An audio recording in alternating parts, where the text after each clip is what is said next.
Budget से सबको बहुत उम्मीदें हैं। हम लगातार लोगों से बजट पर बातचीत भी कर रहे हैं और जानने की ये कोशिश कर रहे हैं कि इस बार वो वित्त मंत्री से, फाइनेंस मिनिस्टर से क्या चाहते हैं। और इसी कड़ी में हमने बात की सूरत के छोटे टेक्सटाइल कारोबारियों से। सुनते हैं ये कारोबारी वित्त मंत्री से क्या उम्मीदें लगाए बैठे हैं।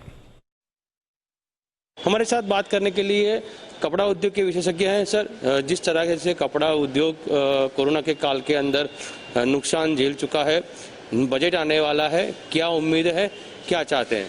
देखिए, सरकार से इस बार काफ़ी उम्मीदें हैं कि कोरोना के बाद हमारा जो व्यापार है वो अभी 60% तक ही पटड़ी पे आया है, क्योंकि लॉकडाउन के टाइम तो बिल्कुल व्यापार था ही नहीं व्यापारी का। अनलॉक 1-2 के अंदर व्यापार खाली 15 से 20% था। उसके बाद अब 60 से 70% गाड़ी पटड़ी पे आई है। सरकार से हमें काफ़ी अपेक्षाएं जीएसटी से रिलेटेड भी और इनकम टैक्स से रिलेटेड भी। जीएसटी से रिलेटेड में हमारी ये समस्या है कि अभी सरकार, हमें ऐसा लगा है कि जो भी हमारा टैक्स 5% है उसको कोई भी तरीके से बढ़ाना नहीं है। जीएसटी का जो भी टैक्स है वो 5% एक ही धारा रखना चाहिए। उससे न तो सरकार को इनपुट टैक्स क्रेडिट देने में भी तकलीफ होगी, न वो कोई समस्या आएगी। मैं बात करता हूँ इनकम टैक्स की। इनकम टैक्स में सरकार को 5 लाख तक आज कोई वैल्यू नहीं है। 5 लाख तक उनको कंप्लीटली इनकम टैक्स फ्री रखना चाहिए, उसमें कोई पैच नहीं डालना चाहिए। इंडिया में सूरत टेक्सटाइल उद्योग की सबसे बड़ी मंडी है।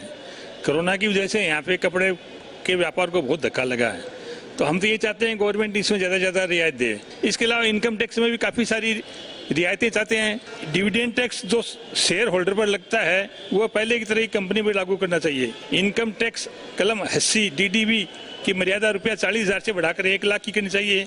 टीसीएस जो इस साल नया लगाया है, ये बहुत ही एक पंगा हो गया है, तो इसको टीसीएस को तो एकदम समाप्त कर देना चाहिए। देखिए, सबसे पहले हम निर्मला सीतारमण जी से ये दरख्वास्त करते हैं कि आप जो जीएसटी में बार बार इन दिनों जो आप बदलाव लेकर आ रहे हैं वो आप बजट तक ही उसको सीमित रखिए।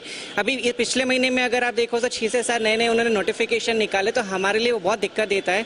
फिर दूसरा, अगर मैं जीएसटी की बात करूँ तो जीएसटीआर 2A में जो उन्होंने मैचिंग का रखा है कि आप 10% से ज़्यादा क्रेडिट नहीं ले सकते, वो आम आदमियों के लिए कमर तोड़ देता है। अगर मैं पिछले दिसंबर महीने की बात करूँ तो मेरा जीएसटीआर अगर 2A मैचिंग नहीं होता तो मेरा 5,000 क्रेडिट आ रहा था, और नए नियम के कारण मुझे 15,000 का टैक्स और भरना पड़ रहा है। तो मेरा ये जो 20,000 का डिफरेंस है, ये एक आम व्यापारी के लिए बहुत मुश्किल का समय है ये।